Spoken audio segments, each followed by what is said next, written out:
Emilio Castro Pombo nace en Montevideo el 2 de mayo de 1927. Hablar del Pastor Castro es hablar del Uruguay, es hablar del metodismo, es hablar de cómo se puede ser un hombre de Dios, un luchador por los derechos humanos, un luchador por la transformación social en un país laico.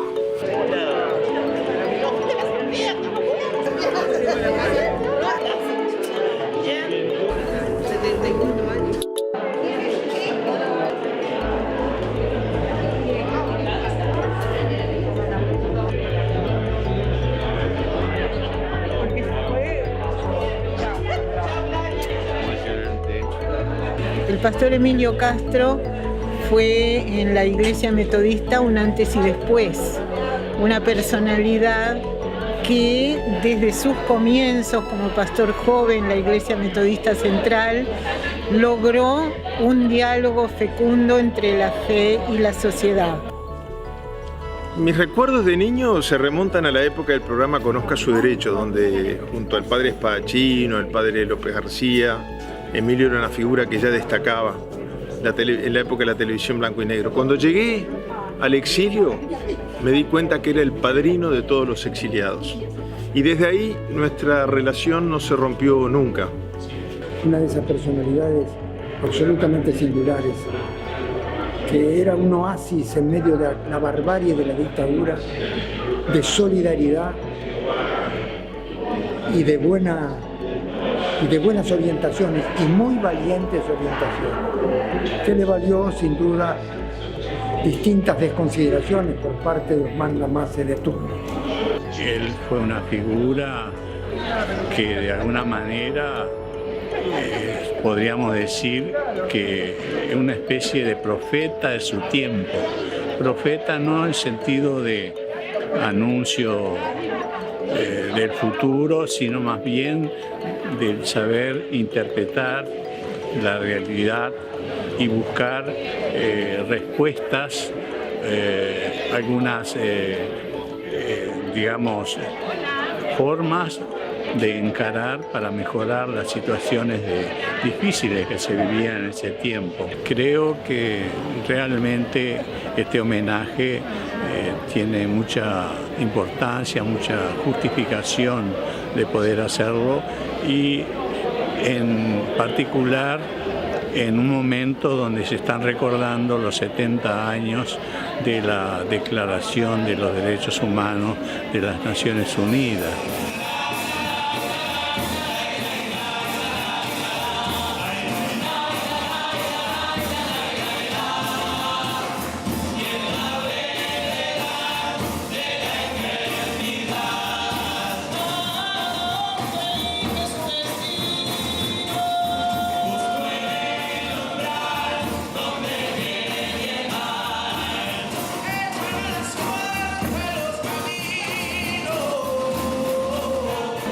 Pocas personas como él lograban una interpretación de la realidad desde la fe como lo hacía él cada domingo en sus cultos de Central.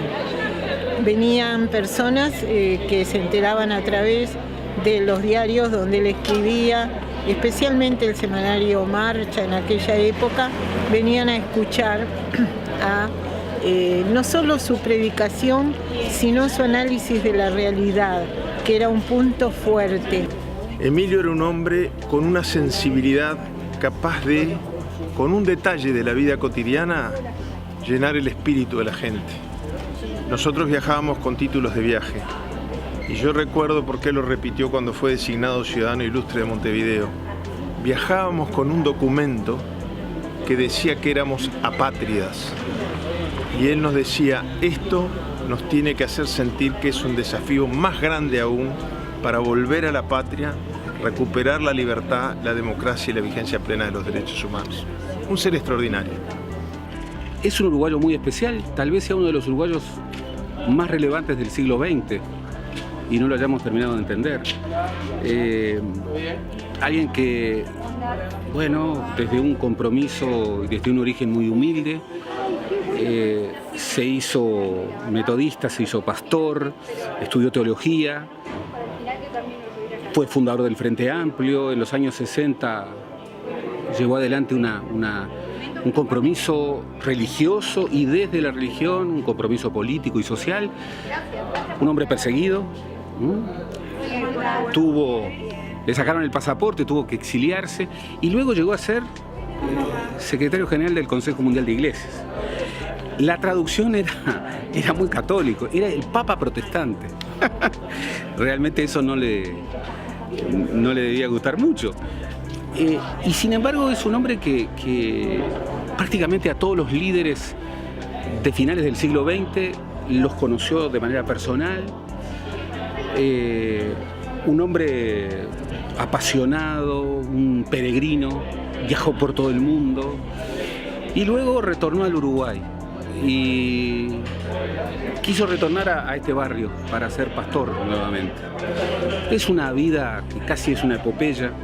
Es una vida que es absolutamente admirable, que nos inspira a todos, a los creyentes y a los no creyentes.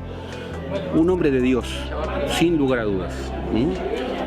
Un hombre de Dios que nos devuelve el espejo de la mejor versión del Uruguay, que también requiere esas cosas.